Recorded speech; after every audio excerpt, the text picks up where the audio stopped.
Gora atau difoto atau sekedar hanya ditempel saja begitu. Dan kami berharap jika suatu saat ada suatu event-event tentang, eee, pameran dari produk produk aksesoris dari kerajinan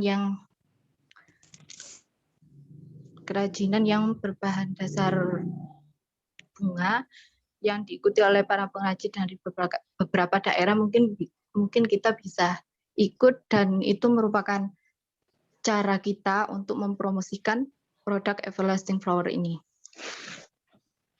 Selanjutnya akan dijelaskan oleh teman saya. Silahkan Mbak Dwi Rosida Fikriana.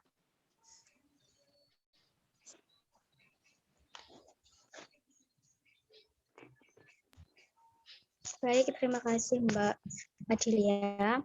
Yang ketiga adalah metode pelaksanaan. Yang pertama adalah persiapan. Kapan kita perlu melakukan survei lokasi yang pertama. Mencari serta survei tempat pembelian bahan baku. Mulai dari tahap identifikasi wilayah hingga pemerolehan bahan baku yang tepat dan memenuhi sasaran. Rencana pemilihan bahan dan peralatan dipilih pada daerah terdekat dari lokasi usaha. Yang kedua, persiapan alat dan bahan. Mempersiapkan alat dan bahan penunjang dilakukan. Tahap ini juga mengacu pada pengadaan alat dan bahan yang diperlukan, yakni meliputi gunting, lem tembak, bunga kering, kain goni, tali rami, benang jahit, frame. Pemilihan kualitas alat maupun bahan sangat penting dilakukan untuk menghasilkan produk yang berkualitas baik.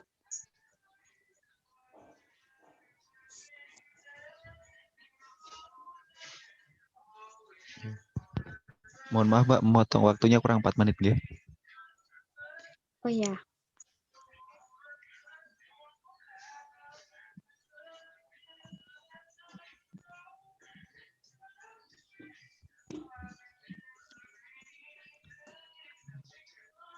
Kemudian adalah strategi pencapaian usaha. Target pasar Everlasting Flower adalah mahasiswa serta pemuda-pemuda di kalangan masyarakat. Dipilihnya pemuda sebagai target pemasaran dikarenakan sebagian besar anak muda sangat tertarik untuk dijadikan kado ulang tahun ataupun wisuda, terutama mahasiswa. Promosi dan pemasaran Everlasting Flower ini dilakukan dengan cara menyebarkan brosur melalui media sosial seperti iklan, poster, Facebook, blog, dan website. Yang terakhir adalah evaluasi perkembangan usaha. Pada tahap ini dilakukan perhitungan antara pengeluaran dan pemasukan hasil dari produk. Evaluasi terhadap modal serta mitra kerja, apakah sudah memenuhi atau dirasa masih kurang. Pada tahap ini, kami menganalisis apakah sudah maksimal atau belum.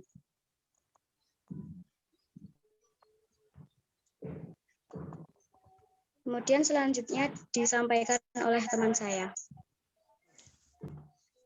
Iya. Di sini saya akan menjelaskan biaya dan jadwal kegiatan. Yang pertama adalah anggaran biaya. Di sini untuk produk kita cukup banyak pengeluarannya, yaitu yang pertama perlengkapan yang diperlukan 375.000, yang kedua bahan habis pakai 900, dan ketiga perjalanan 250.000, dan lain-lain 3 juta. Jadi totalnya 4.525.000. Slide selanjutnya.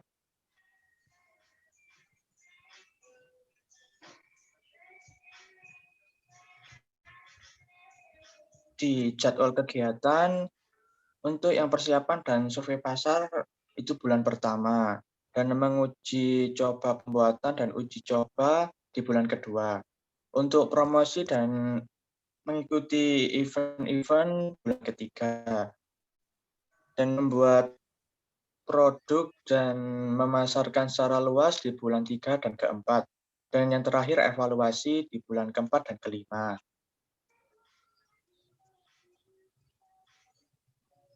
Ya, sekian dari saya kembalikan ke Mbak Adelia. Mohon di share screen yang fotonya Mbak, produknya.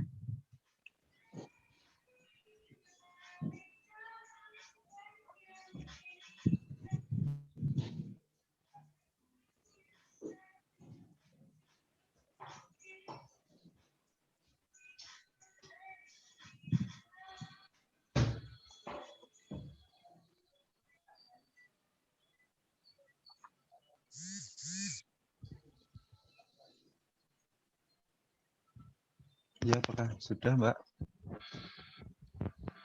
Bentar, Mas.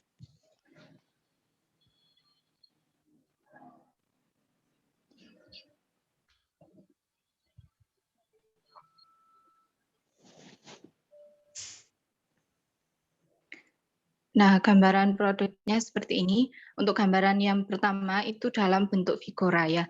Jadi bisa digunakan dalam bentuk figura atau apa? Pada gambar kedua itu dalam buket. Terus untuk gambar yang ketiga ini dengan cara manual yaitu kalau saya sendiri pernah mencoba ya dari apa? Misalnya kita punya bunga, terus kita ada kamus yang sangat tebal itu, terus kita masukkan bunga itu di tengah-tengah kamus itu dan kita biarkan selama kurang lebih 1 minggu atau 1 minggu sampai 2 minggu gitu. Jadi bunga itu akan kering. Jadi bisa bisa dirangkai. Seperti itu. Terima kasih. Saya kembalikan ke moderator. Ya, oke. Tadi untuk kelompok 1, saya kira presentasi yang pertama dari hari ini itu sudah cukup bagus ya, teman-teman. Ya, untuk langsung saja untuk teman-teman jika ada pertanyaan, saya buka sesi tanya jawab 2 pertanyaan untuk kelompok 1. Silakan. Itu ada baunya nggak, Pak? Kan tadi jadi itu everlastingnya gara-gara yang kering gitu, Mbak. Iya, ada baunya, tapi khusus untuk bunga-bunga yang seperti mawar, seperti itu. Tetap ada baunya. Oke. Terima kasih, Pak.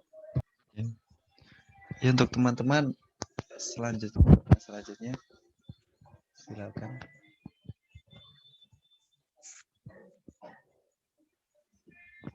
Jika tidak ada, saya mau bertanya ya, Mbak.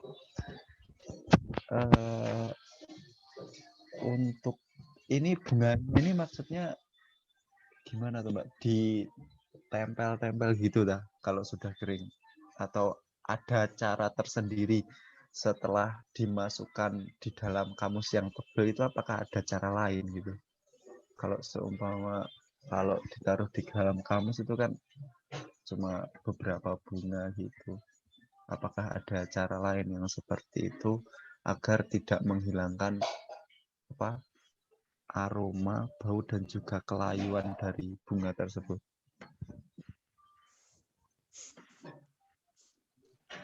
Baik. Kalau dari saya sendiri, saya baru mencoba untuk yang yang dimasukkan ke dalam kamus ini. Jadi cuma hanya bisa ditempel di kaca gitu ya, di kaca terus jadikan hiasan dinding. Terus bisa juga di buku seperti itu. Tapi kalau yang bunga-bunga yang dalam ukuran besar itu bisa aja bukan dimasukkan ke dalam kamus lagi kalau udah besar itu. Kita berpikirnya kalau bunga-bunga yang besar itu bisa kita jemur seperti itu.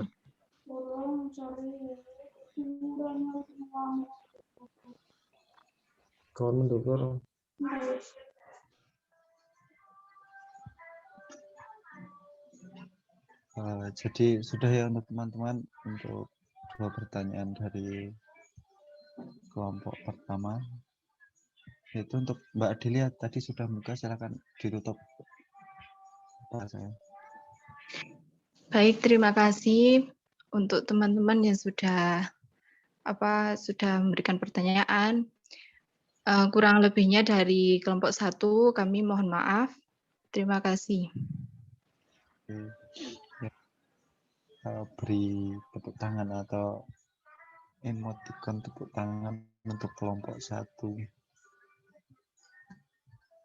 Ya.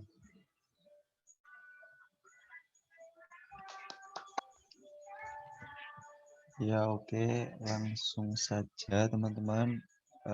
Tadi yang hadir kan kelompok 1 8 sama 12. Nah, untuk kelompok 8 saya persilahkan untuk mempresentasikan hasilnya. Ya Mas, terima kasih. Bisa langsung saya share screen-nya.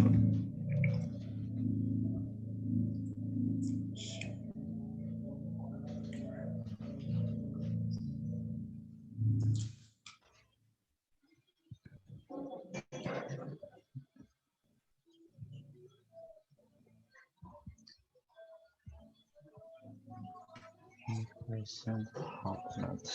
Ya, tidak.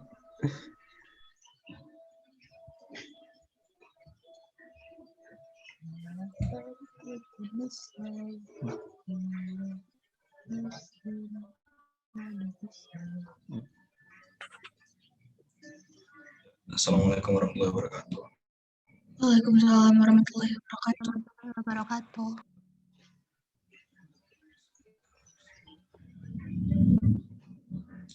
Kami dari kelompok 8.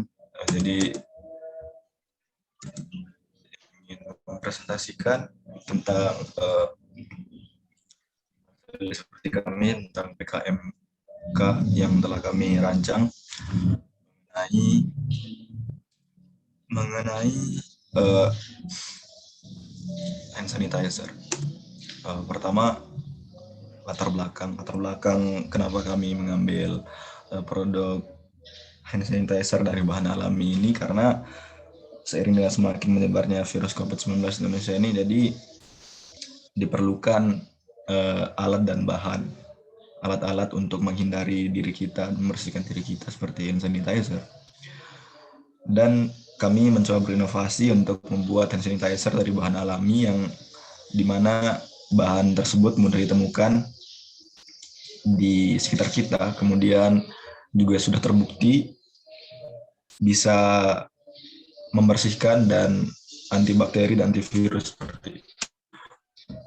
Kemudian masalah yang menjadi prioritas dalam kegiatan ini adalah bagaimana cara menciptakan produk pembersihan dan manfaatkan bahan alami, yaitu seperti daun sirih, jeruk nipis, dan kain alam yang melimpah dan ekonomis. Kemudian bagaimana cara memformulasikan sanitizer dari daun sirih dan jeruk nipis. Kemudian apakah sanitizer dari daun sirih dan jeruk nipis dapat menciptakan peluang usaha di lapangan pekerjaan yang baru.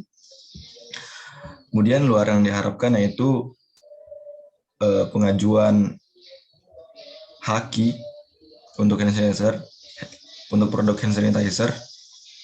Kemudian terciptanya ruang bagi masyarakat agar berpikir kreatif dan inovatif, terciptanya hand sanitizer alami sebagai pengganti hand sanitizer berbasis kimia yang sebenarnya bukan berbahaya, cuman mungkin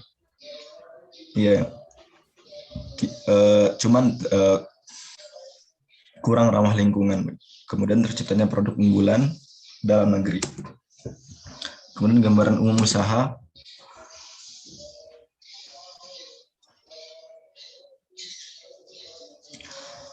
Pertama itu kondisi umum lingkungan dalam menimbulkan gagasan dan menciptakan usaha ini, yaitu di mana pada saat ini mulai dari tahun 2019 seluruh dunia dihebohkan dengan kedatangan virus COVID-19. Kemudian untuk menjaga kebersihan dan seperti yang sudah saya sampaikan sebelumnya, diperlukan produk-produk yang berguna untuk membersihkan diri kita, terutama yaitu bagian tangan, karena digunakan untuk memegang, kemudian menjadi alat gerak utama bagi manusia. Kemudian itu juga yang menjadi awal dari penyebaran virus COVID-19 ini.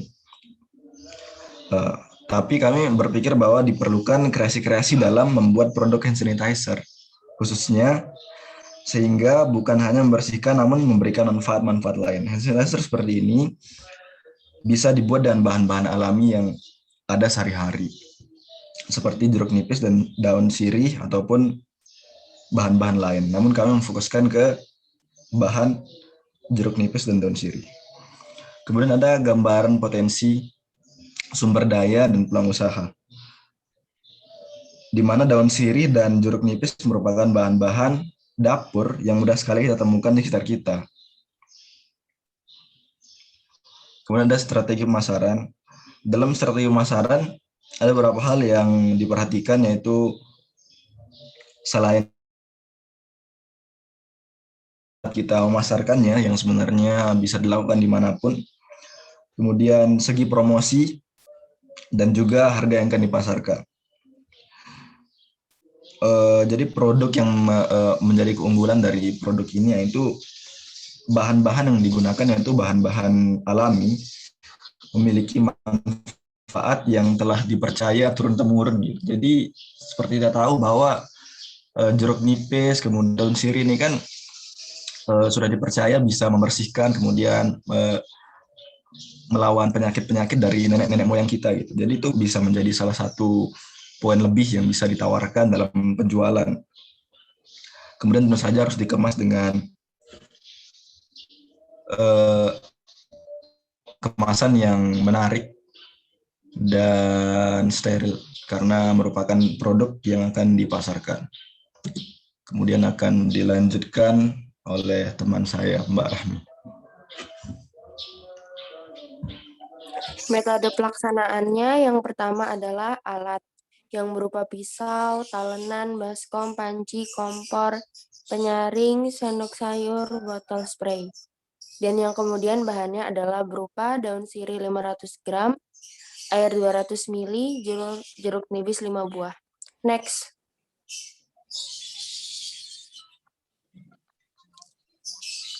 Tahap pelaksanaan yang pertama adalah membuat format order, yang kedua mempersiapkan alat dan bahan, yang ketiga adalah pengerjaan. Next.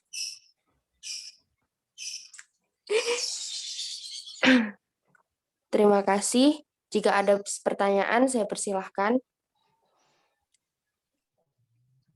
Monggo silakan jika ada pertanyaan teman-teman.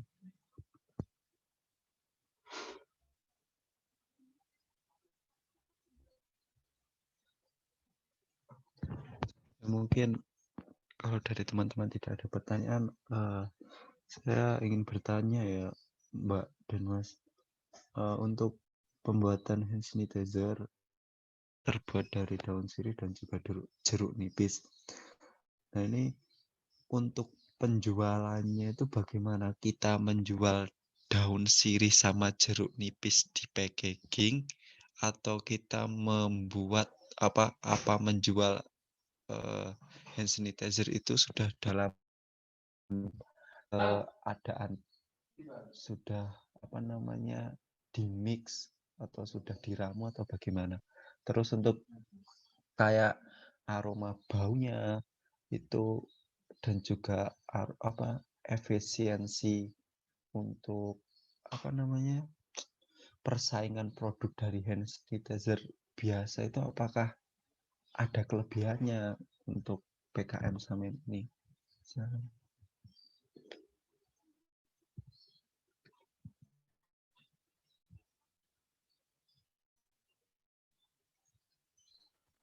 Untuk penjualannya itu kita jual udah dalam kemasan dan juga itu udah di mix dan udah dibikin benar-benar kayak hand sanitizer, dan pokoknya kayak bener-bener hand sanitizer gitu Mas.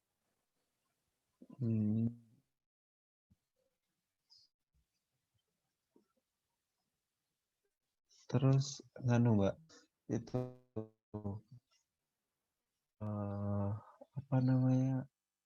Itu dalam bentuk cair begitu dah. Itu direbus gitu kan maksudnya. Iya, Mas, dalam bentuk cair. Nah, setelah bentuk cair itu tadi, nanti kita kemas ke dalam suatu botol. Bentuknya botol itu spray. Kan sekarang kan rata-rata orang makainya memang kan ada yang gel, ada yang spray, tapi condong ke spray gitu, Mas. Itu kalau masalah baunya bagaimana? Itu kalau seumpama kayak daun sirih jeruk nipis itu apakah tidak cepat apa ya? Cepat membusuk gitu loh. Nah, itu gimana?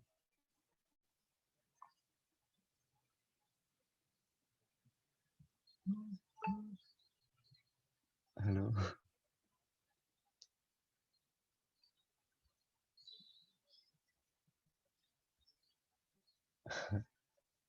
Halo Mas Sultan sama Mbak Rahmi.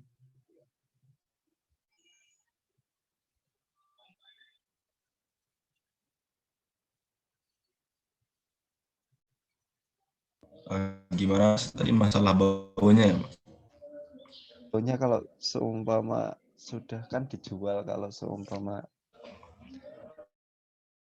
masih belum itu apakah tidak berubah baunya atau Kreasi marjannya ya, Mas. Misalnya nggak laku, mungkin kita bakal melakukan evaluasi tentunya. Pertama, apa yang membuat sudah laku? Mungkin misalnya dari masalah bau gitu kan. Mungkin pertama kita udah dapat sterilisasi di jeruk nipis dan sirihnya tadi kan. Berarti yang kurang sekarang baunya. Berarti kita tambahkan pewangi. Kemudian misalnya belum laku lagi. Ternyata produknya nanti misalnya nggak keringnya cepat gitu. Berarti ntar kita tambahin pakai alkohol mungkin atau bahan-bahan yang membuat keringnya itu lebih cepat, tapi tidak menghilangkan dari poin utama dari penjualannya, yaitu bahan alami yang ditawarkan sebagai komponen utama seperti itu. Ya oke, terima kasih. Ya, untuk teman-teman yang lain, apakah ada pertanyaan? Silakan. Aku mau bertanya. Itu tadi kan daun sirih sama jeruk nipis ya. Unik. Itu ada takaran khusus kan buat bikin sanitizer dari bahan tersebut. Kira-kira ada dasarannya apa? Kayak penelitian apa yang menjadi dasaran untuk menyatakan kalau sanitizer ini itu memang ampuh untuk menghilangkan virus di tangan? Itu dasarannya apa? Apakah ada penelitiannya atau gimana?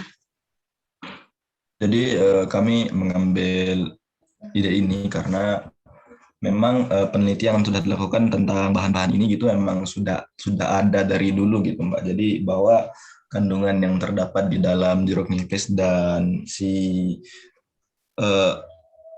daun sirih ini memang mengandung antibakteri gitu Mbak. Bahan antibakteri yang dimana bahan-bahan ini memang benar-benar ampuh untuk bisa membunuh virus dan bakteri. Begitu Mbak. Makanya kami mengambil bahan-bahan ini sebenarnya. Karena memang sudah ada penelitian yang dilakukan tentang bahan-bahan tersebut. Kemudian jika diolah, ya seperti diolah dengan sebenarnya dengan cara diekstrak. Diekstraknya bisa sebenarnya dengan cara direbus atau ya direbus sih. Kami memprioritaskan dengan cara direbus dulu untuk awal pembuatannya.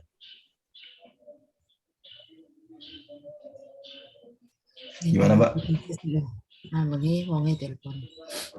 Oke, sudah mengerti. Wah, kayak mana? Yo. 40 titik. 40 Lampung ini. Kayu. Terus bareng bayo lah kayak hotel ngono rek. Iya, tapi kalau wis dadi yo mek sebagian sing duripin. Mikrofon. Setiarina. Ya oke, untuk Mbak Yunika sudah jelas ya tadi. Iya, Iya, Mas. sudah, tapi tadi di awal-awal putus-putus. Di aku tak atau emang putus suaranya?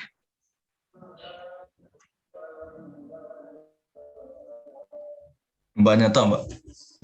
Aku yakin kok mbaknya toh. Iya. Terus. Di aku Mek, setengah atau sing kedengeran. Ya untuk kelompok 8 ini ya.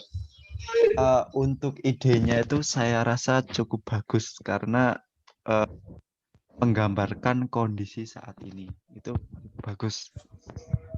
Tapi itu saran dari saya itu jangan masuk ke PKMK. Nah itu jadi nanti tahapnya itu dari kelompok 8 ini mencari jurnal di Google Scholar. Nah itu tentang kandungan-kandungan dari daun sirih dan juga jeruk nipis. Apakah itu bisa membunuh kuman dan bakteri? Nah, itu nanti dibandingkan, terus nanti dijadikan PKM penelitian. Seperti itu. Itu ya Mas Sultan sama Mbak Rahmi ya tadi. Iya, Mas. Terima kasih banyak, Mas. Soalnya menggambarkan kondisi saat ini itu juga ide yang bagus. Itu tergantung cara Mas Sultan sama Mbak Rahmi mengeksekusinya gitu.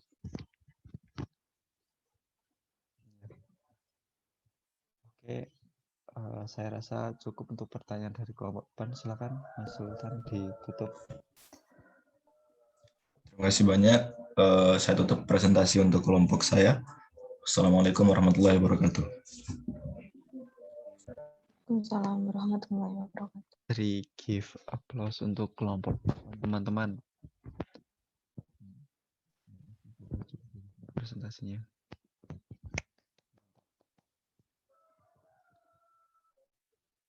Dan untuk presentasi selanjutnya yaitu dari kelompok 12. Saya persilakan. Ya, Mas, terima kasih. Sebentar. Iya, Mbak. Saya persilakan, Mbak. Ini teman-teman nggak bisa on kamera lah. Biar tahu semua gitu untuk teman-teman yang presentasi. Biar nanti kalau ketemu di jalan atau di suatu tempat bisa saling menyapa gitu.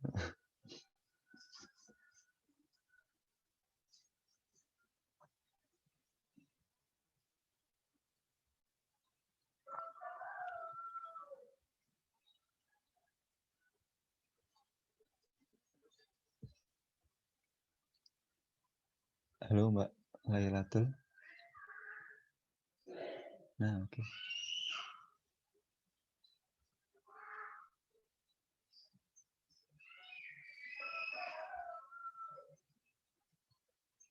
Keripik resep. Oke. Oke, Assalamualaikum warahmatullahi wabarakatuh. Waalaikumsalam warahmatullahi wabarakatuh. Kami dari kelompok 12 ingin mempresentasikan PPT kami yang berjudul Keripik Lezat Penyambung Hidup Rakyat Pinggiran yang kelihatan. Keripik lezatnya itu keripik sukun. Oke.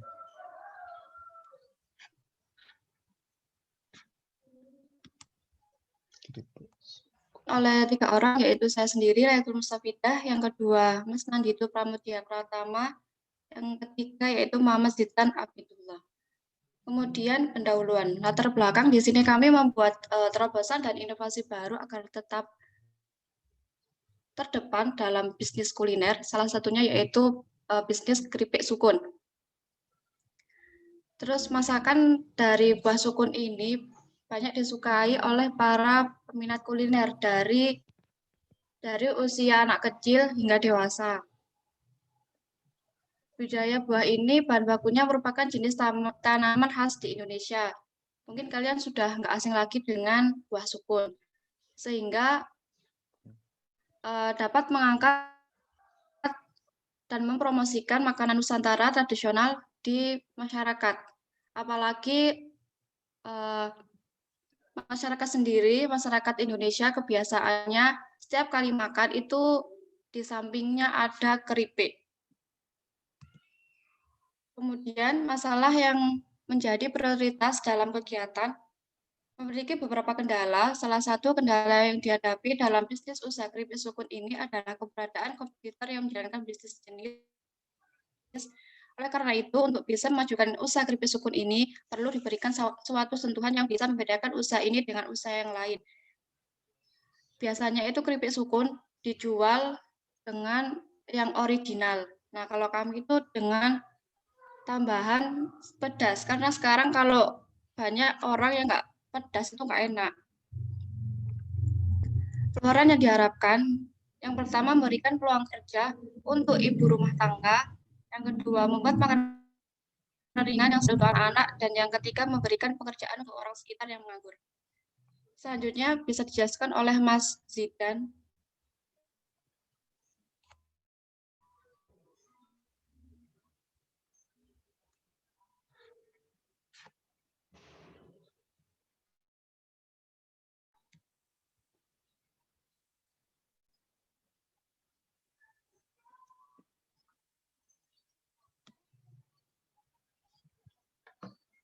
Ya mungkin sinyalnya kurang stabil, Mbak.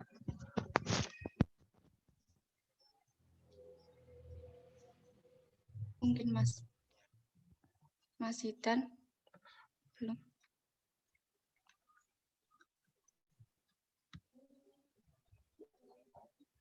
Ini anggota kelompoknya lengkap ya, Mbak, yang hadir? Satu Mas Nandi itu nggak bisa.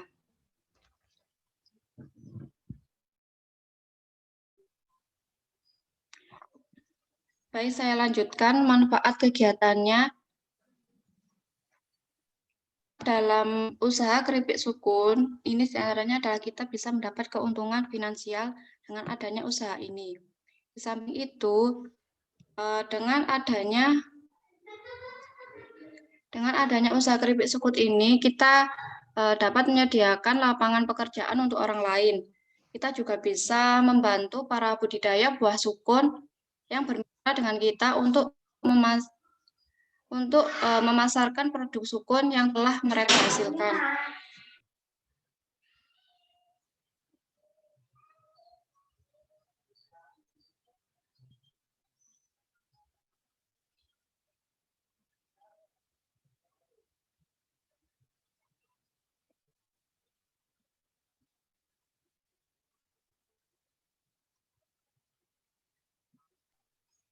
Mohon maaf, ada gangguan adik saya. Ya, Mbak, monggo. Selanjutnya, agama usaha. Sebelumnya sudah hadir belum? Belum. Saya lanjutkan kondisi umum lingkungan gagasan usaha. Keripik sukun merupakan olahan dari bahan dasar sukun yang tengah mulai disukai oleh para penikmat kuliner. Karena banyak rasanya gurih dan teksturnya itu yang renyah, kalau dimakan keras gitu, membuat sensasi tersendiri bagi lidah kita. Terus gambaran potensi sumber daya dan peluang pasar. Sekarang banyaknya bahan baku sukun yang ada di desa harus digunakan sebaik mungkin agar nilai jual buah sukun bisa dan membantu perekonomian masyarakat yang sukun tersendiri dan membantu orang sekitar yang membutuhkan pekerjaan untuk bekerja di dalam pengolahan keripik sukun ini, terutama bagi yang suka pedas. Kemudian, sudah selesai. Terima kasih, Mas. Ya, oke. Untuk teman-teman, apakah ada pertanyaan dari kelompok 12? Monggo, saya persilahkan.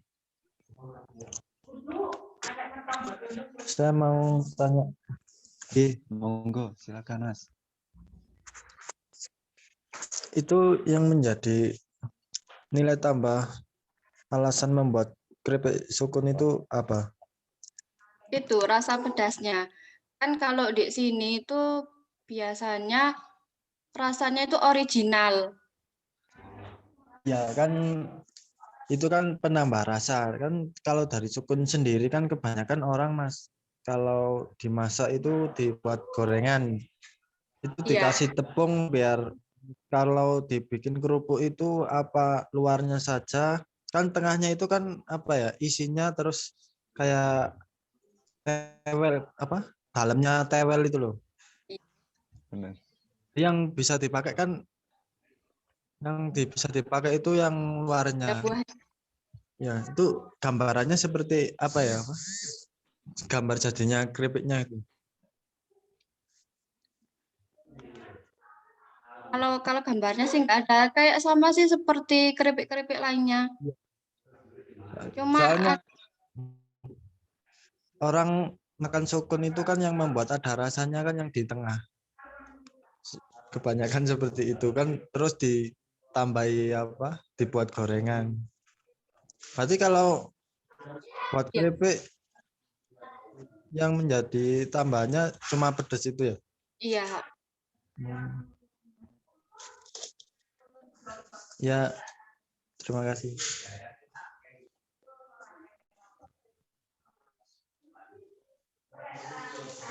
Ya oke, terima kasih untuk Mas Muhammad Rizky. Ya untuk teman-teman silakan jika ada pertanyaan lagi tentang keripik sukun. Ini kayaknya enak ini keripik sukun ini. Saya Kak. Kan Mas Fauzi, Mas Fauzil ya. Masuk. Terima kasih sebelumnya. Itu Mbak mau nanya, buah sukun itu termasuk buah yang musiman atau berbuah sepanjang, maksudnya buah yang apa sih namanya, Iya, berbuah kayak Sepanjang musim. iya. Itu ya. terus Mas berubah terus. Enggak musiman ya. Pertanyaan gini Mbak, apakah di situ melimpah Pak untuk sumber daya sukunnya Mbak? Ya kayak kebun gitu. Cuma ada beberapa, enggak banyak kok. Oh.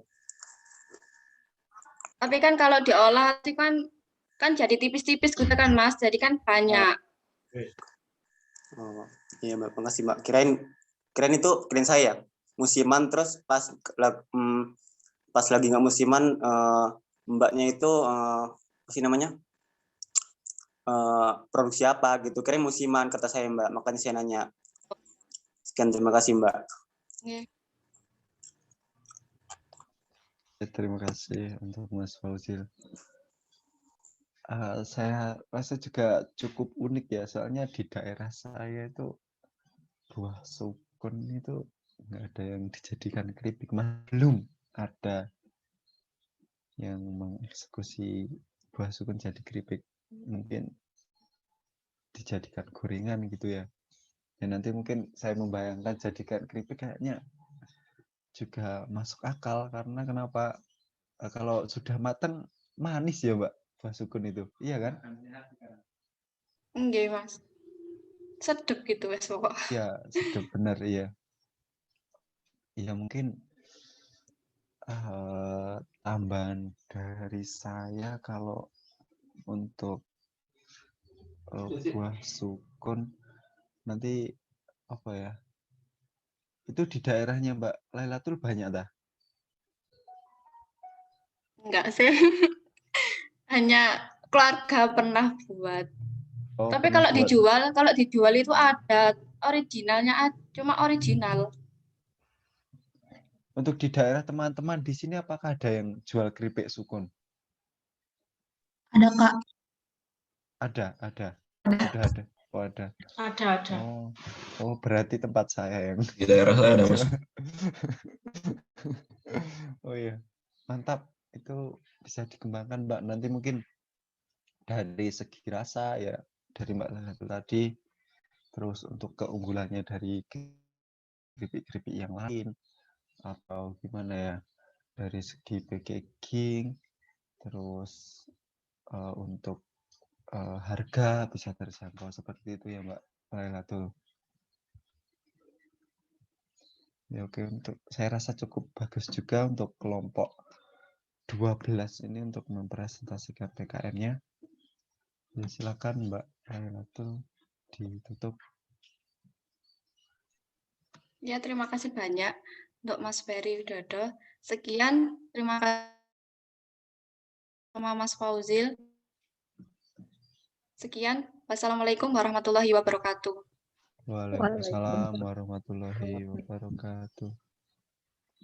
Ya, untuk kelompok selanjutnya ini saya cek lagi ya. Kan tadi yang sudah presentasi kelompok 1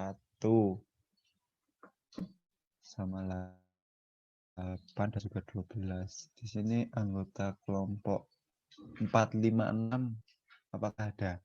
Apakah sudah hadir?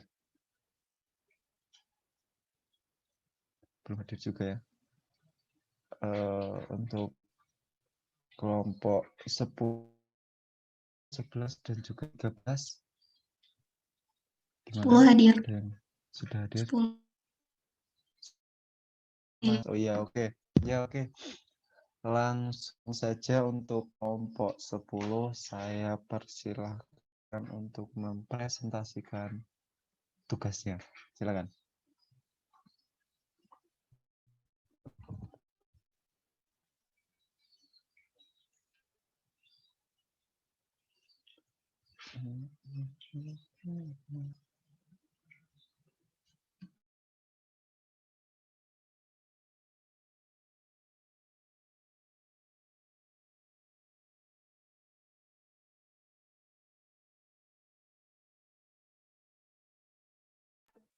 Iwan sama Lang ada?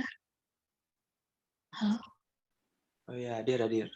Ya, hadir.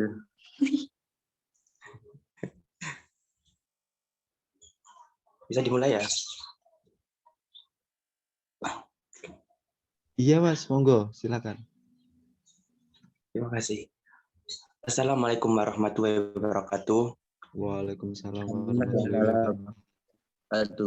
Kami dari 10, di sini kami akan mempresentasikan program usaha yang akan kami jalankan, yaitu lilin aromaterapi yang beranggotakan Dia Lestari, Maulana Elang, dan saya sendiri Muhammad Wanda. Latar belakang kami memilih usaha ini yaitu akan dijelaskan oleh Dia Lestari. Silahkan. Latar belakang kenapa kita memilih produk lilin aromaterapi ini, karena pada zaman dahulu itu, tepatnya pada tahun 3000 sebelum Masehi,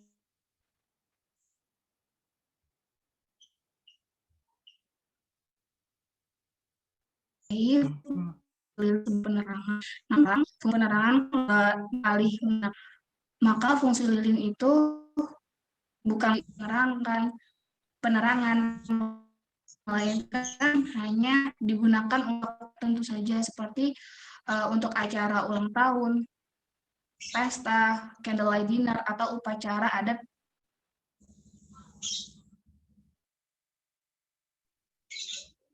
Atau pada dan disediakan listrik padam. Tapi era lilin telah bervariasi menjadi lilin yang memiliki digunakan untuk meredakan stres, relaksasi otot, dan untuk lilin aromaterapi ini digunakan di salon kecantikan atau spa sebagai benda relaksasi yang sangat masyhur. Nah, ini adalah contoh lilin aromaterapi yang biasanya digunakan di spa. Bentuk lilin aromaterapi yang di spa itu bentuknya seperti ini. Jadi, selain fungsi lilin untuk menjadi penerangan, lilin menggunakan ada aromanya juga gitu. Ini adalah contoh lilin untuk acara ulang tahun, dan yang terakhir ini untuk acara candlelight dinner. Nah, selanjutnya untuk gambaran usaha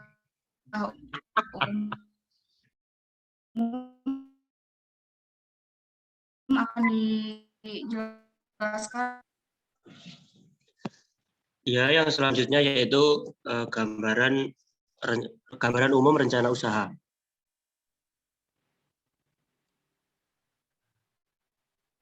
Next, Mbak.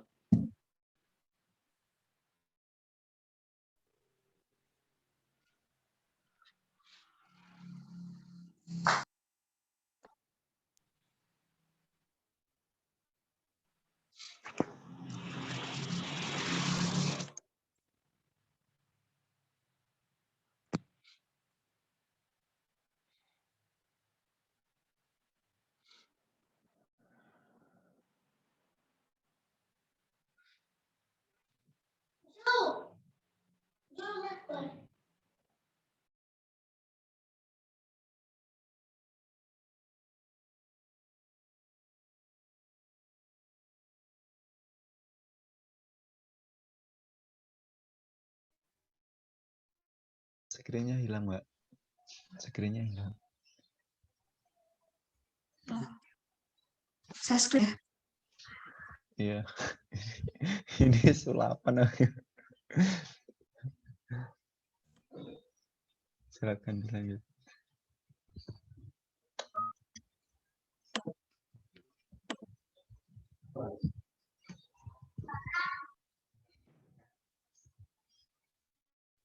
Halo, nyampe mana? Dari gambaran umur rencana usaha tadi.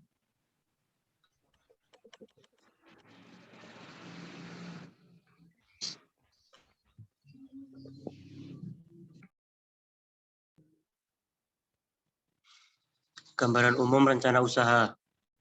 Lilin aromaterapi adalah lilin yang mengandung bahan pewangi yang dapat digunakan sebagai refreshing, relaxing, dan menyembuhkan sakit kepala. Aroma lilin aromaterapi dapat digunakan untuk berbagai tujuan, termasuk menghilangkan stres dan kecemasan. Ide ini tercipta karena adanya mengubah lilin yang biasa dengan tujuan hanya memberikan penerangan pada suatu ruangan menjadi lilin yang memberikan penerangan serta menambah aromaterapi untuk menambah variasi dan manfaat pada lilin aromaterapi. Gambaran potensi sumber daya dan peluang pasar. Untuk peluang usaha sendiri sangat besar. Kenapa? Dikatakan besar karena lilin ini mengandung pewangi yang dapat digunakan sebagai refreshing, relaxing, dan menyembuhkan sakit kepala.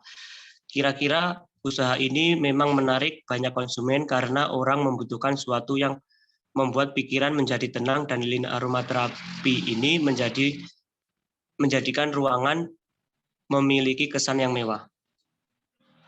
Dan selanjutnya strategi pemasaran. Dalam strategi pemasaran ada beberapa yang harus diperhatikan, yaitu seperti kualitas produk, sasaran, tempat promosi, pengemasan, dan juga harga yang dapat dipasarkan. Next.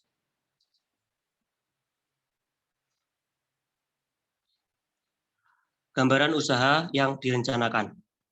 Untuk melancarkan program ini, kami menggunakan metode analisis SWOT, yaitu yang pertama strong atau kekuatan.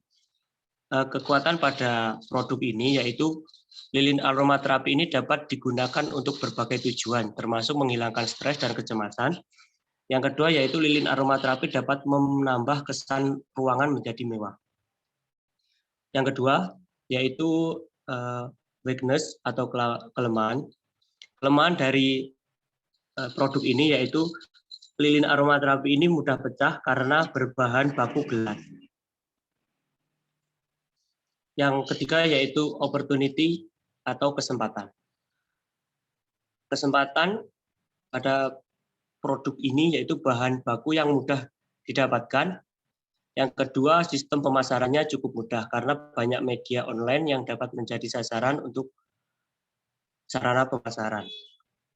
Yang keempat yaitu threat atau ancaman, yaitu persaingan harga antara produsen, pengrajin, lentera, dan menyebabkan konsumen tidak memperhatikan kualitas bahan baku.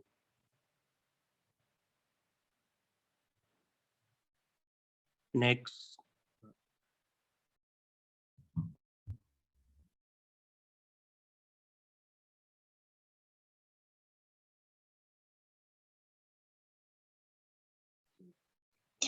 Next, Mbak.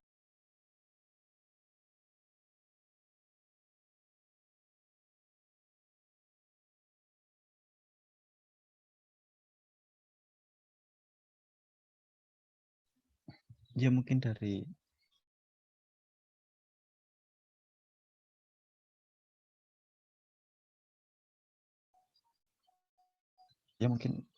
sinyal dari Mbak Dia ini kurang stabil.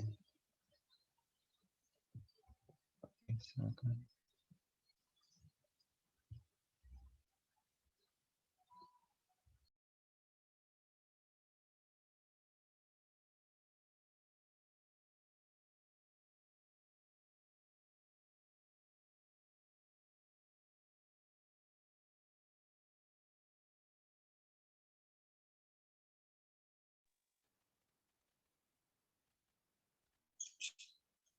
Yang selanjutnya bahan dan alat.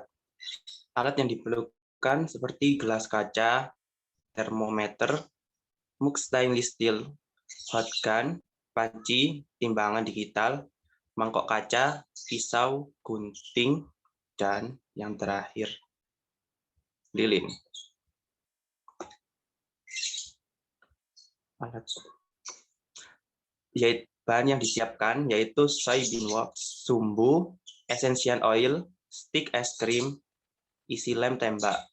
Next.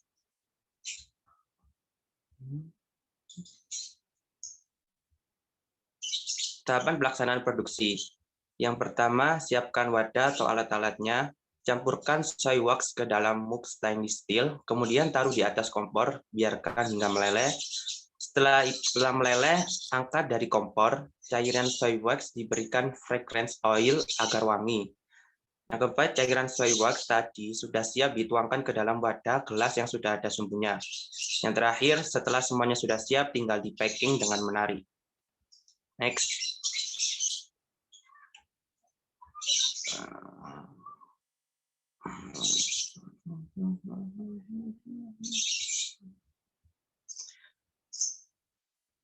Berikut adalah gambaran dari lilin aromaterapi. Bisa dibuat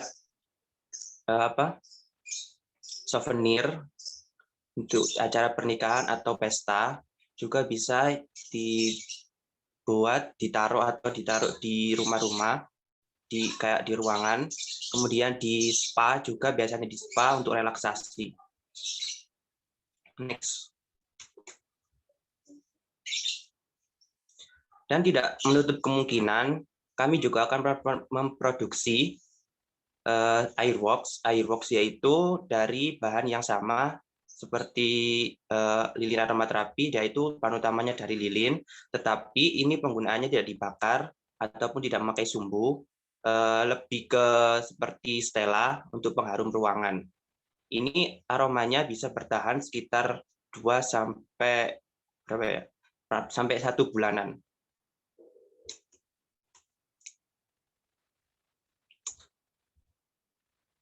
Oke, sekian, terima kasih. Itulah presentasi dari kami. Apabila ada pertanyaan atau penjelasan yang kurang jelas, bisa disampaikan.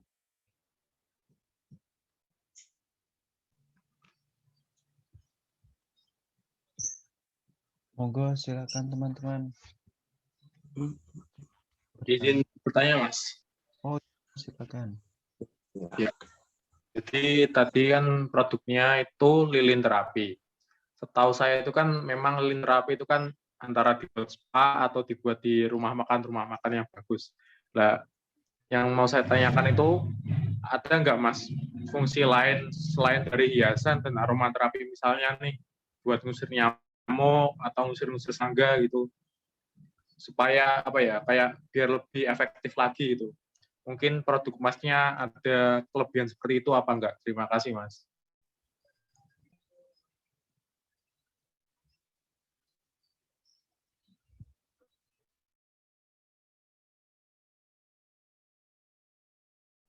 Itu bisa kami pertimbangkan lagi, bisa diberi untuk mengusir nyamuk ataupun serangga lain, tapi kita kali ini untuk memfokuskan ke arah pemasaran, yaitu produk utamanya ya cuma berfungsi untuk yang tadi aromaterapi, untuk menghilangkan stres dan lain-lain. Untuk kedepannya mungkin kita bisa menambahkan cairan atau bahan-bahan untuk seperti Masnya tadi, mengusir nyamuk ataupun mengusir serangga. Jadi supaya efektif dan bisa menarik para pelanggan. Seperti itu. Baik Mas, terima kasih Mas. Oke, silakan untuk teman-teman yang jika ada pertanyaan. Saya ingin bertanya Mas. Jadi kan lilin aromaterapi ini bukan produk baru kan Mas. Jadi udah banyak itu keunggulannya dari yang bisa membedakan dari produk lain tuh gimana Mas?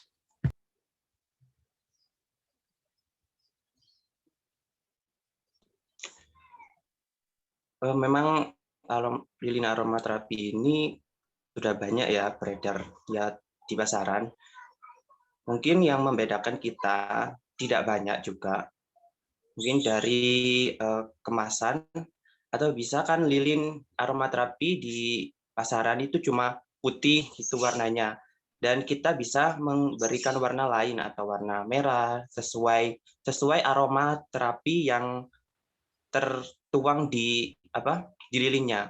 Seperti lavender gitu warnanya ungu. Kan soalnya warna sekarang itu kan pasti menarik para pelanggan. Nah, seperti itu inovasi yang akan kami tuangkan di program usaha kami ini. Seperti itu.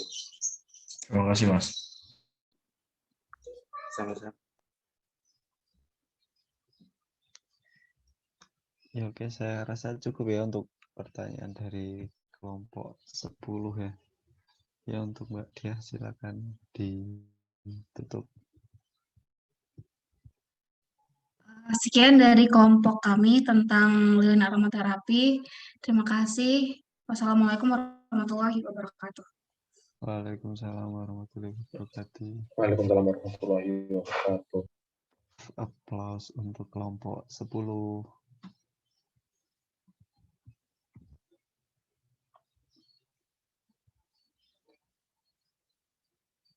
Ya, untuk presentasi selanjutnya ini dari kelompok berapa ya? Dari kelompok 11 dan juga 13 apakah sudah join? Halo? Masih belum join juga. Dari kelompok 456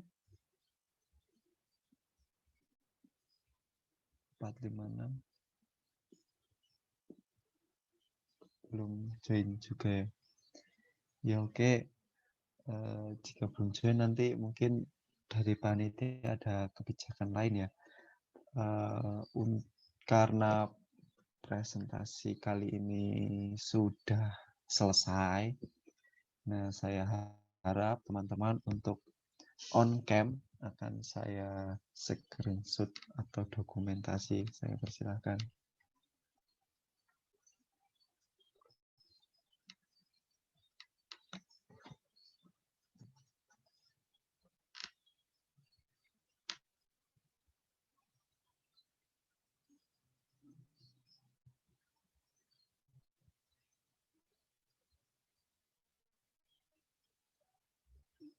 Monggo yang lain bisa on cam.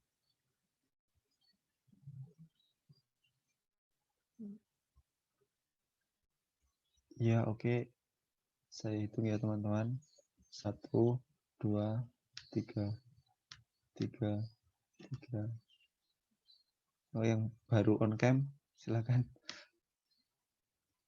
Ya, oke, saya hitung lagi 1, 2, 3. Ya, terima kasih sudah.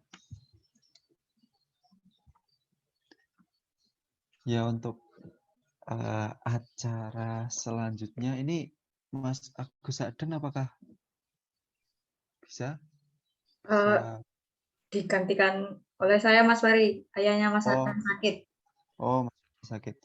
Ya oke, untuk acara selanjutnya yaitu tentang pengukuhan atau baiat oleh Ketua UKM KWU ya teman-teman. untuk mengesahkan kalian kalau apa namanya kan sudah masuk KMPKWU ya Mbak Puji. Ya, betul.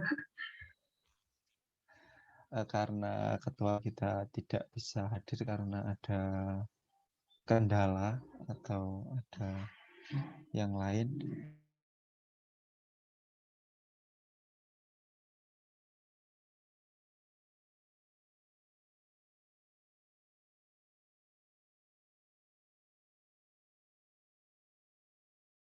Saya minta untuk semua on cam ya, sudah on cam ya?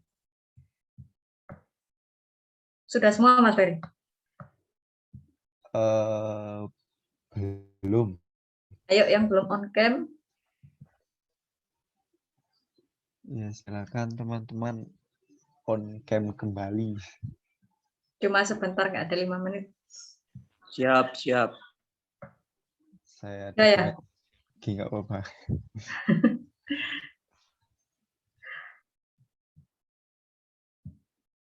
Ini nanti apa yang saya baca, tolong ditirukan ya. Siap, Mbak. Oke. Mungkin teman-teman dipersiapkan untuk. Dipersiapkan hatinya dulu.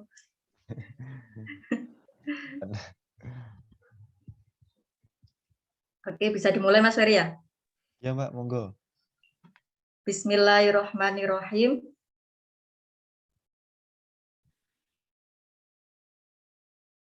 Asyhadu an la ilaha illallah wa asyhadu anna Muhammadar Rasulullah. Asyhadu an la ilaha illallah wa asyhadu anna Muhammadar Rasulullah. Raditu billahi rabba wa bil islami dinna wa bi Muhammadin nabiyya wa rasulah.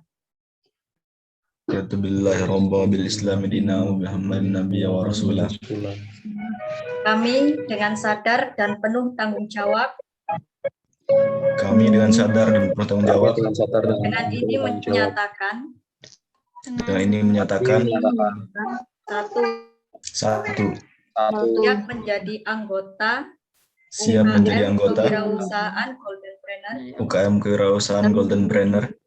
2. Menjunjung tinggi martabat dan nama baik agama Islam. Menjunjung tinggi martabat dan nama baik agama Islam. Serta mewujudkan terlaksananya ajaran Islam yang berhaluan Ahlus Sunnah wal Jamaah. Terlaksananya ajaran Islam yang haluan Ahlus Sunnah wal Jamaah di tengah-tengah masyarakat.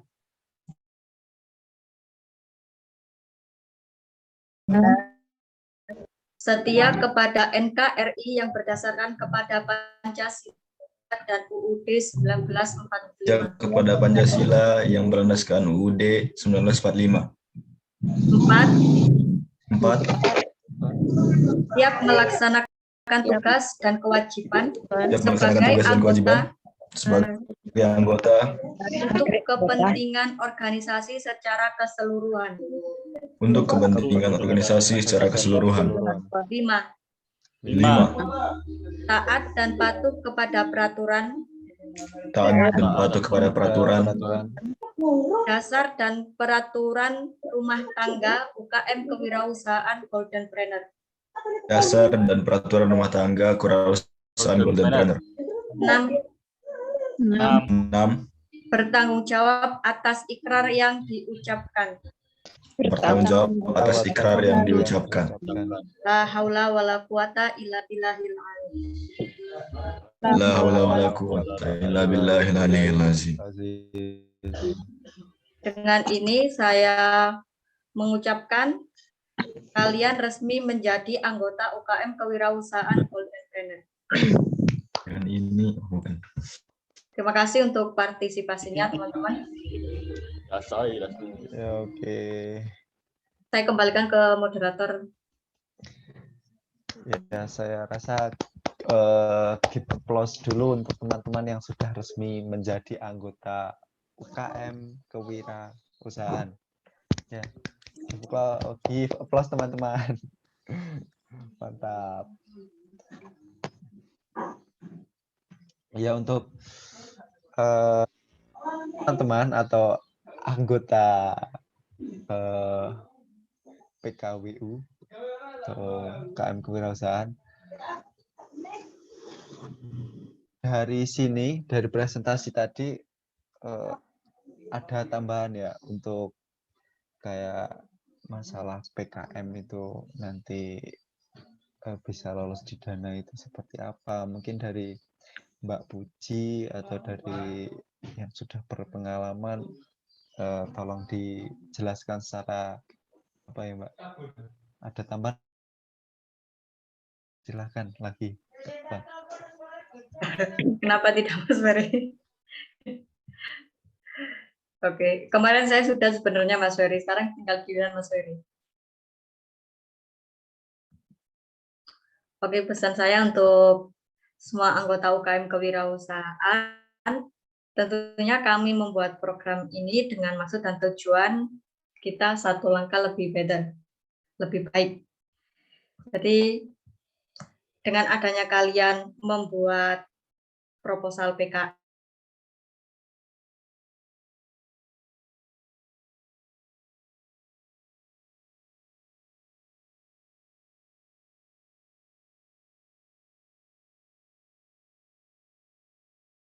daftar bisa lolos. Dan Amin. kenapa harus dipersiapkan dari sekarang? Karena nanti pas waktu pembukaan PKM dibuka, ini kalian tinggal mencari dosen pendamping dan tinggal menyerahkan, ini loh Bu, punya saya sudah, tolong dikoreksi. Nah, itu kan lebih enak. Nanti tinggal memperbaiki mungkin poin-poin kecil yang masih kurang, tapi kan sudah punya bekalnya untuk PKM. Pesan saya terus semangat dan tunjukkan kontribusi kalian terhadap UKM kewirausahaan. Oke. Dari saya cukup Mas Ferry.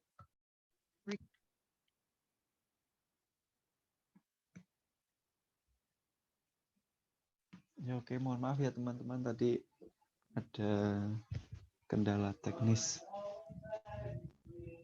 Ya, untuk Mbak Puji, silakan, sudah tak? Oh, sudah. Kemarin udah sih, sekarang cuma nambahin gitu. Moga sampai kalau ada tambahan. Tambahnya, Mbak. Tambahnya apa tadi? Salah sendiri nggak ikut. Astaga. Ini jadi kan ya udah masuk anggota PKU, jadi kita apa ya, ngobrolnya itu ya seperti biasa lah, seperti anggota ya friend gitu aja. Yang aktif di grup tentunya ya, biar Nah, terjalin ya. komunikasi. Nah, aktif di Meskipun grup. kita belum pernah ketemu, setidaknya kita sudah menjalin komunikasi yang baik dengan bersama. Jadi siap. untuk tambahan dari saya ya teman-teman, untuk itu mungkin tadi kalau sudah dijelaskan Mbak Puji, mohon maaf ya. Yang pertama itu dari hasil evaluasi yang saya lihat tadi, untuk anggaran dana sudah disinggung belum sama Mbak Puji? Saya nggak menyinggung masalah PKM. Nggak menyinggung masalah PKM. Apa namanya, kan anggarannya itu maksimal PKM itu 10 juta. Jadi untuk anggaran di PKM kalian jika ingin menyusun itu dimaksimalkan. Jadi entah itu sama manipulasi nanti sampai pokoknya alat dan bahan dan juga kebutuhan lainnya itu harus mencapai 10. Nanti kalau seumpama untung-untung 10 cair 10 juta ya kan, nanti bahan habis pakainya sebenarnya cuma sekitar 4 atau 5 kan, nanti sisanya buat apa namanya intensif kalian sendiri itu mainnya. Jalan-jalan. 2, untuk kayak ide, kayak temanya itu kalau bisa tadi sebenarnya teman-teman sudah bagus, saya rasa sudah cukup bagus. Tapi untuk ditekankan kalau usahanya itu memiliki keunggulan yang lebih dari produk yang sudah ada gitu, dan juga kayaknya di masyarakat itu jarang gitu loh maksudnya kan teman-teman itu memunculkan produk baru kalau kewirausahaan itu seperti itu. Nanti dijelaskan keunggulan,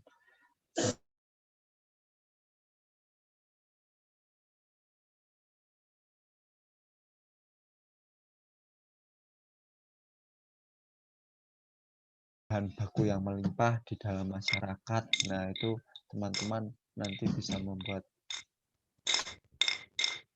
itu agar bisa dimanfaatkan ide dari teman-teman itu menuju ke situ. Seperti itu. Jadi mungkin penilaian dari PKM atau yang saya ketahui seperti itu, teman-teman. Jadi nanti sebenarnya ide teman-teman sudah bagus. Nanti cuma ada beberapa yang perlu dievaluasi dan juga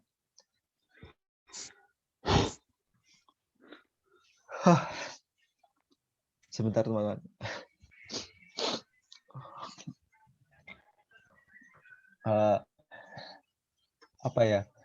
Ada yang perlu dievaluasi dan juga ada tambahan. Nanti kalau seumpama eksekusinya bisa tepat, nanti kalau teman-teman memang serius nanti bisa konsultasi ke UKM PKWU atau nanti bisa diarahkan ke dosen pendamping atau pembimbing seperti itu. Mungkin dari yang lain, Kak Yunika, silakan jika ada tambahan. Kalau aku mungkin dari segi PKM sudah cukup ya disampaikan Mbak Puji sama Mas Ferry. Aku cuma mau ucapin terima kasih yang banyak pada teman-teman karena sudah melewati serangkaian kegiatan diklat ini yang mungkin memang nggak sesuai dengan harapan pertama kita. Jadi harapannya memang kita bisa diklat secara langsung, teman-teman bisa sharing-sharing sama pemateri secara langsung, dan pokok kita bisa have fun dan nyatuin kekeluargaan lah. Tapi karena memang keadaannya seperti ini, teman-teman jadi harus ngerjakan PKM di rumah masing-masing dan kelompoknya mungkin beda kota, itu pasti sulit. Terima kasih banget soalnya teman-teman udah mau bertahan sampai sejauh ini hingga sekarang dikukuhkan menjadi anggota UKM KWU. Jadi ini baru permulaan, kedepannya masih banyak kegiatan UKM KWU yang bisa teman-teman ikutin, atau kalau teman-teman pengen sesuatu, pengen materi tentang sesuatu, teman-teman bisa bilang ke kita, supaya kita rancangkan acara itu buat teman-teman. Dan harapan kami semoga teman-teman bisa lebih aktif, dan kedepannya teman-teman bakal dapat ilmu yang banyak dari UKM KWU. Gitu aja sih dari aku. Terima kasih. Yunika. Ya, saya ucapkan selamat kepada teman-teman yang sudah resmi menjadi anggota PKWU. Mungkin untuk acara hari ini saya rasa sudah cukup, dan saya sebagai moderator mengucapkan terima kasih yang sebanyak-banyaknya dan juga meminta maaf kepada teman-teman jika ada salah kata yang sengaja maupun tidak sengaja. Oke, akhir kata dari saya. Wassalamualaikum warahmatullahi wabarakatuh. Waalaikumsalam warahmatullahi Waalaikumsalam warahmatullahi wabarakatuh. Terima kasih. Terima kasih.